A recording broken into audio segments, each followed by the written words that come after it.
In this lecture, we're going to discuss expectancy value theory and a very related construct known as self-efficacy.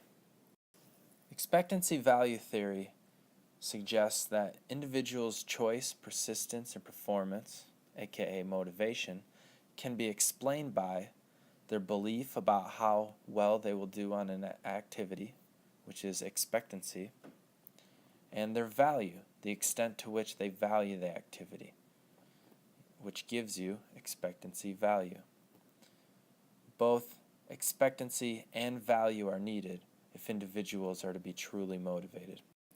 Here are 4 constructs related to expectancy. The first is expectation for success. And this is individuals' beliefs about how well they will do on upcoming tasks, either in the immediate or longer-term future.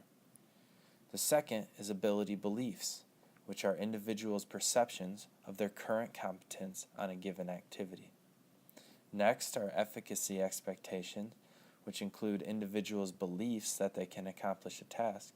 And finally, outcome expectancies, which are individuals' beliefs that a given action will lead to a given outcome.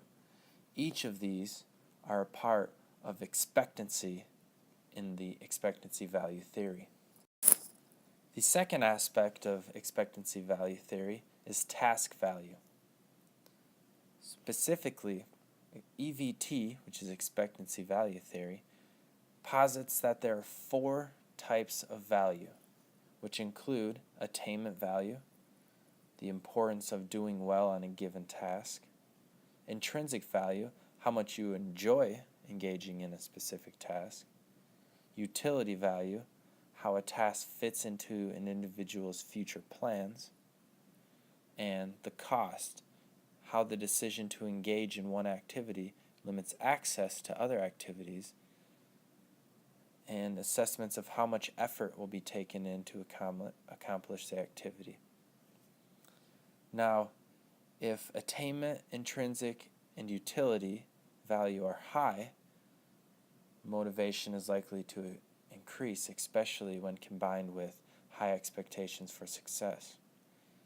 If cost is low, motivation is likely to increase. So now let's look at 4 examples.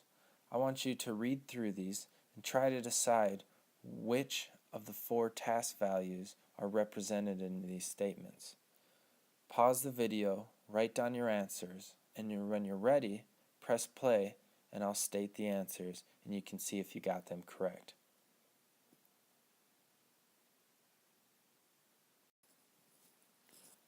Let's see if your answers were correct.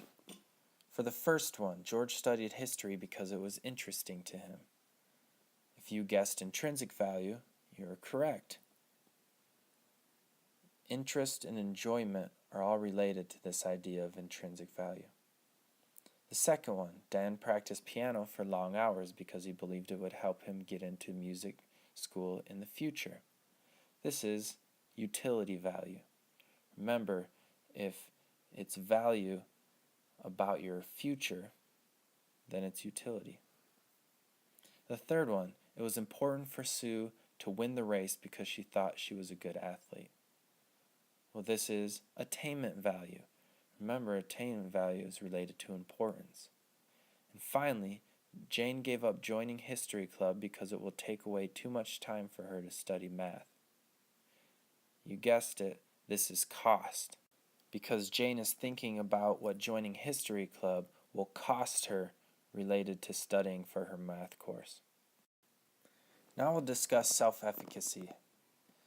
And I put this here because it's very related to expectancy outcomes, which is part of the expectancy value theory.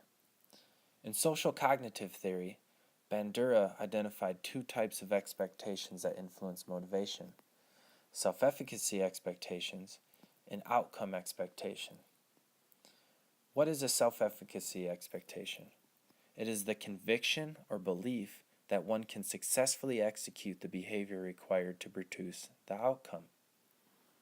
What's really important to remember here is that self-efficacy is beliefs about one's abilities versus their actual ability. So what is an outcome expectation? This is a person's estimate that a given behavior will lead to certain outcomes. So how does self-efficacy influence behavior? First, it impacts one's willingness to initiate behavior in the first place. Second, it influences individuals' choice of behaviors or goals. That is, which tasks or goals they choose to pursue. Now, this does not mean that we only pursue goals that we're certain to be successful at. In fact, moderate challenge goals are the most motivating. And third, self-efficacy impacts the effort expended and the persistence when faced with a challenge. Low efficacy leads to low effort. When efficacy is high, it can lead to a sufficient amount of effort, which can be good or bad. When there's low efficacy related to persistence, people tend to give up. However, if there's high efficacy, people will persist through difficult challenges. How do people develop their beliefs about self-efficacy? Well, they get this information from somewhere, and this includes 4 sources, which are performance accomplishments, vicarious experience, verbal or social persuasion, and emotional arousal. Now we'll go through each of these separately, but an important note is that this information does not have a direct effect on self-efficacy. Rather, it is filtered by cognitive appraisal. How does cognitive appraisal influence the interpretation of the sources of information? Let's begin with performance accomplishments. Obviously, if you have accomplished a performance, you're likely to have higher self-efficacy. If you've failed at a performance, you're likely to have lower self-efficacy. But it goes deeper than that with this cognitive appraisal. And it's all about attributions. To what do you attribute your success or failure? Internal causes, such as ability, tend to influence self-efficacy. External causes, such as luck or task difficulty, tend to influence self-efficacy to a lesser amount. Now let's move to vicarious experience, and this is seeing someone else perform a task. And our cognitive appraisal of this is the similarity of the individual performing that task. If they're very similar to you, you say, hey, they're just like me. I can do this. If they're different from you, you may say, well, maybe this person's a better athlete, so I may not be able to accomplish this task as well as they did. So to some, those perceived as similar have greater impact on your self-efficacy. A third source of self-efficacy information is verbal persuasion. People can talk us into doing things, talk us into believing that we have the ability to accomplish it. However, a cognitive appraisal comes into play when considering the credibility of the persuader. The more credible they are, the greater impact they'll have on our efficacy. However, the less credible they are, the less impact they'll have on our efficacy. And finally, emotional arousal. Our cognitive appraisal can influence how our emotional arousal impacts our self-efficacy. Perceived coping capabilities leads to greater self-efficacy. Perceived inability to cope leads to a decline in self-efficacy. And perceived meaning of your emotional arousal, such as being excited and giving it the meaning of being pumped, can lead you to have higher self-efficacy. But having that excitement and viewing it as panic can lead to a lowering of self-efficacy. Those with low self-efficacy are less likely to initiate action or persist when challenged. Improving their motivation involves convincing people they can perform successfully. To do so, Bandera recommends using participant modeling. Now let's discuss what that is.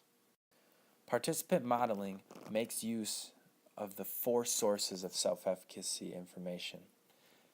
In participant modeling, you start with persuasion to encourage willingness to participate.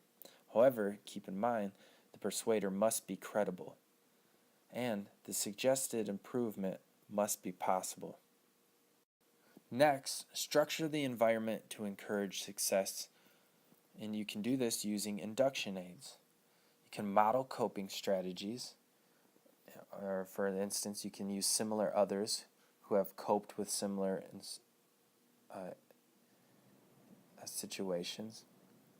You can sequence tasks from easy to challenging, and this is a really important idea. For example, when you give an exam, you can give easier questions first, and it builds students' self-efficacy, and they're more likely to keep their confidence up high and perform well. You can begin with brief time intervals and gradually increase to longer times of practice. You can use joint performances with a competent model, and you can slowly reduce that joint performance so the individual can begin to do it on their own, which is known as peer tutoring. And you can minimize threats. You can simplify setting and minimize peer observations so individuals feel comfortable engaging in the activity. Importantly, you can encourage appropriate attributions. Encourage attributions of success to be attributed to effort or ability. These are things that they can control. Have people attribute failure to lack of effort. Again, this is in their control. However, it's unstable. Next time they can give more effort and they're more likely to succeed. And this is likely to increase self-efficacy. And you can help people cognitively reinterpret feedback and physiological arousal. Hey, guess what? You're getting all excited. Don't panic. Think of this as excitement. You're pumped. And when they do this, they're more likely to increase their self-efficacy.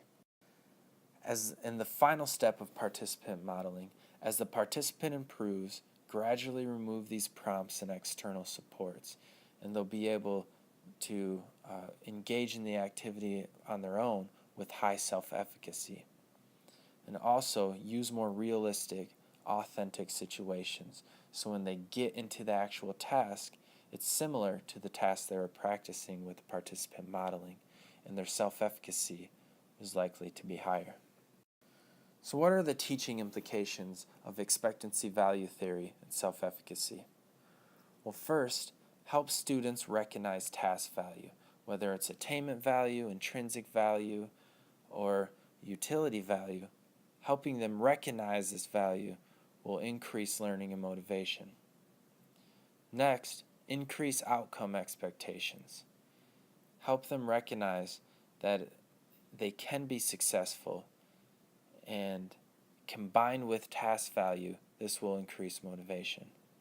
And finally, use participant modeling and the steps involved to increase self-efficacy with your students.